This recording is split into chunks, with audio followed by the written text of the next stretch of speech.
کہ 20 سال پہلے دفن کر کے آئے ہو ماں کو، آج بھی ماں ایسا لگتا ہے آواز دے رہی ہے او بھائی ہے تو قدر کر لو یار، ہے تو قدر کر لو۔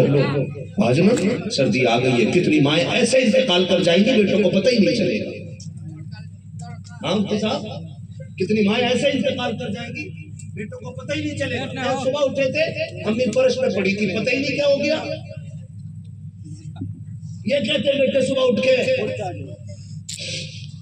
کہ پتہ ہی نہیں چلا، ہم صبح میں اٹھے تو امی کا انتقال ہو چکا تھا، تو نہیں جانتا ہے، تجھے تو نہیں پتا لیکن دیواریں جانتی ہیں کہ اس کو آج سردی لگی تھی، یہ کمبل اٹھانے کے لیے اٹھی، اس سے کمبل بھاری ہو گیا تھا، اس میں اتنی طاقت تو نہ تھی کہ یہ کمبل اوڑھ پاتی، یہ سردی میں بستر میں لیٹے لیٹے بیٹا کہتے کہتے اس کی زبان سردی سے اکڑ گئی اور موت نے آ کے اسے آغوش میں لے لیا۔ تو بیوی کے کمبل میں ایسا لپٹا رہا کہ تجھے ماں کی ایک آواز نہ پہنچی، وہ ماں جو فرش پہ گر گئی تھی، تم کہتے ہو پتہ نہیں کیسے انتقال کر گئی، یہ وہی تو ماں ہے جو تیری ایک چیخ میں بستر چھوڑ دیتی تھی، یہ وہی تو ماں ہے جو تو نے ایک دن ڈراؤنا خواب دیکھ کے ایک بار کا ماں ڈر لگ رہا ہے، خدا کی قسم کئی رات ماں نہیں سوئی ہے، تیرے سرخانے بیٹھ کر کے تجھے تسلیاں دیتی رکھی ہے، آج اس ماں کو پانی کی ضرورت پڑ گئی ہے اور تجھ جیسے بغیرت کو بستر چھوڑنے کی بھی توفیق لگی ہوتی ہے۔ وہ بوڑھے ماں باپ اٹھ کے جاتے ہیں، سردی میں ٹھوکر لگی، گرے سر کے بل فرش پہ آئے، جیسے کہ سر لگا کے زمین پہ تڑپتے ہوئے دم توڑ دیا ہے، اور تو کہتا پتہ نہیں کیسے موت ہو گئی، کوئی آواز تک نہ نکلی۔ ہاں ہاں آواز تو نکلی تھی لیکن تجھے آواز نہیں آئی تھی، لیکن خدا کی قسم گھر کی دیوار گواہ ہے کہ یہ رو کے مری ہے، گھر کی چھتیں گواہ ہے کہ یہ روتی ہوئی گئی ہے، اس زمین کا ایک ایک گوشہ گواہ ہے کہ ماں روتی ہوئی گئی ہے۔ اس کے بعد دنیا کے پیر اکٹھا کر لینا، سارے پیروں کے تعویذ لے آنا، اگر ماں روتی چلی گئی ہے تو سارے تعویذ کی نہیں بلکہ سب پیر اکٹھا کر لے، برکت نہیں آ سکتی ہے، برکت اسی کو ملتی ہے جس سے ماں باپ بھی راضی ہوتے ہیں، خدا پاک بھی راضی ہوگا۔ سبحان اللہ۔ تھوڑی زیادہ آ گئی ہے نا، ایک کام کیجئے گا، کریں گے، وقت زیادہ ہو رہا ہے، سن لیں گے 2 منٹ۔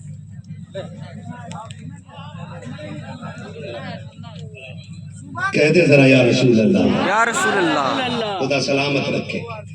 میری ایک بات سن لیجیے، ٹھنڈ آ گئی ہے، ٹھنڈ سردی ادھر کیا بولتے ہیں، ٹھنڈی جاڑا، جو بھی سمجھ لیں آپ، میرا کام یہ ہے کہ میں سمجھا دوں آپ تک میری بات پہنچ جائے، ٹھیک ہے نا، جاڑا گیا ہے۔ کوشش یہ کیجیے گا جن کے ماں باپ زیادہ کمزور ہو گئے نا، وہ اپنی چارپائی ماں باپ کے بغل میں ڈال لیں، ان کا حق بنتا ہے یار۔ آپ کو یاد نہ ہو تو یاد دلا دوں، جب ہم چھوٹے تھے نا، ماں باپ جوان کے، تو 3 نہیں 6 چکر ہمارے بستر کے لگاتے تھے۔ کیوں؟ کہ میرا بیٹا چھوٹا ہے، کہیں کمبل سے پیر نہ نکل جائے۔ آئے پھر چادر ڈالتی، آئے پھر چادر، ہم چھوٹے تھے، ہم نے پھر پیر مارا پھر ڈالا، وہ پھر آئے پھر ڈالا، ہم نے پھر پیر مارا پھر ڈالا، وہ آئے پھر ڈالا، ہم نے پھر پیر مارا۔ یہ 4 مہینے کرتے تھے۔ کتنے دن؟ 4 مہینے۔ اور آج بیٹے کو 4 راتیں ماں کی برداشت دی ہے۔ چاچائی ڈال لو، جنت بہت سستی ہے، دعائیں لے لینا۔ ماں جن بیٹوں کو دعائیں دے جاتی ہیں تو جنت ان کا مقدر ہو جایا کرتی ہے۔ باپ جن بیٹوں کے لیے ہاتھ اٹھائے سمجھو ان بیٹوں کی بگڑی بن گئی ہے۔ یاد رکھنا، ڈالو اس کے پاس اپنی چاچائی ہے اور اٹھ کے چیک کیا کرو، پوچھا کرو امی کچھ چاہیے؟ ماں کیا چاہتی ہے یار؟ ماں خود نہیں بیٹے کو جگانا چاہتی، ماں خود نہیں چاہتی، باپ خود نہیں چاہتا بیٹا تکلیف میں آئے۔ ہم نے مصیبتیں خود مسلط کر رکھی ہے، خود مسلط کر رکھی ہے ہم نے مصیبتیں، ہم کوشش ہی نہیں کرتے۔ کبھی بار بار آپ نے سنا حضرت موسیٰ کلیم اللہ عرض کرتے مالک میرا جنت میں دوست کون ہوگا؟